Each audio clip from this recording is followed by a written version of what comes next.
How to archive orders on Amazon. Hello and welcome back to our YouTube channel How to Tutorials. In today's video, I'm going to show you how you can archive orders on Amazon. To do so, first of all, you'll need to open any web browser on your device and in the search bar type in amazon.com. Now press on enter to search for it.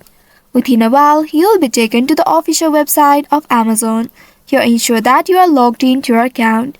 Now once you are logged into your account, you will land on this home page.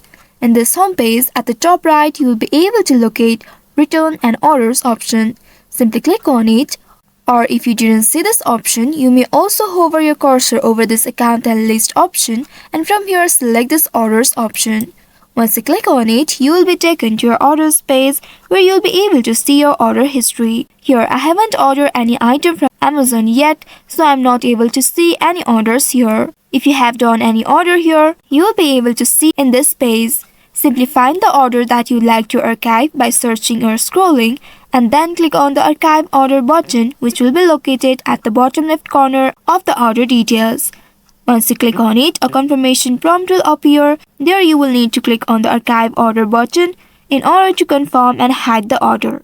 And once you have done that, now to view those archived orders, you will need to simply click on this duration of your order right here and then from the drop down select archive orders option. Once doing that, you will be able to see the list of the archived orders in this page. So by following these steps, you should be able to archive orders on Amazon. I hope this tutorial was helpful. If yes, don't forget to like, share and subscribe to our channel. Also hit that bell icon to never miss any updates from us. Thank you for watching.